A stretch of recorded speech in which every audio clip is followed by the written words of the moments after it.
Hey, what's up mga kaballers? Maligayang pagbabalik sa aking channel.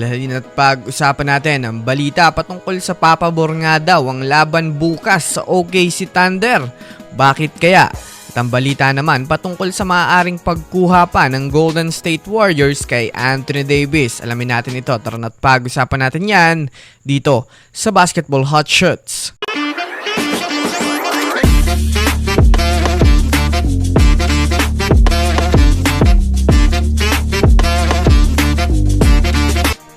Una nga muna tayong dumako mga kaballers sa balita patungkol sa papabor nga daw ang laban bukas sa OKC Thunder.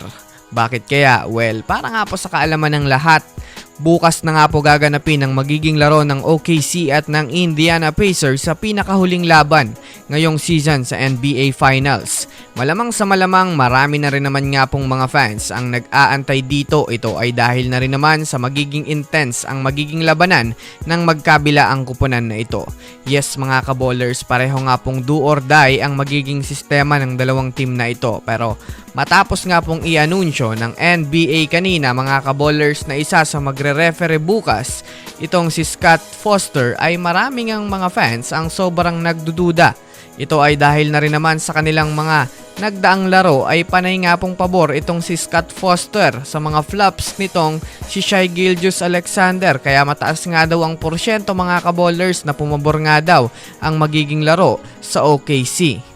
Kaya naman, kung susumadahin nga natin ito mga kaballers, dapat nga pong mag-ingat talaga ang Pacers na makipagpisikalan kay SGA dahil kilala naman nga natin ito mga kaballers bilang isang floppers na player na mahilig magpasabit upang makapag-draw ng foul at makapagtala ng para sa kaalaman ng lahat sa mga gustong makapanood mga kaballers at masubaybayan ng mga teams na kanilang gustong magkampiyon ngayong season, ay maaaring bisitahin nyo lang mga kaballers ang FB page ng Keropi PH at i-message kung gusto nyong mag-avail ng NBA League Pass sa halagang 300 pesos. Ay di nyo na kailangan umasa sa mga live streamers para mapanood ang mga laro. Again, one-time payment, pwedeng makapanood ng live games until finals na yan mga kaballers, at ilalagay ko sa comment section ng link.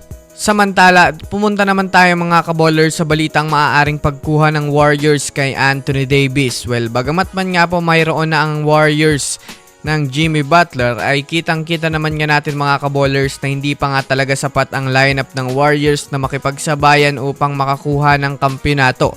Ito ay dahil na rin naman sa kakulangan nga nila ng isang magaling na big man na kayang umiskor ng higit sa 20 plus points every game, na kung susumadahin nga natin mga kaballers, ito ang maaaring kumumpleto sa kakulangan ng Warriors dahil masyado na rin naman nga pong kailangan ni Stephen Curry mag-ingat dahil sa nagkakaedad na rin naman ito at hindi na malabo na maaaring magtamo na ito ng injury madalas. Isa din nga sa mga nakita nga natin na problema mga kaballers kapag nga po nawawala si Steph ay hindi nga kaya ng Warriors makipagsabayan sa kanilang katunggali kahit nandyan pa si Jimmy Butler. Kaya isa nga sa mainit na itinutulak ngayon sa Warriors team, yan ay si Anthony Davis na maaari nga nilang makuha mga kaballers sa sign and trade na paraan.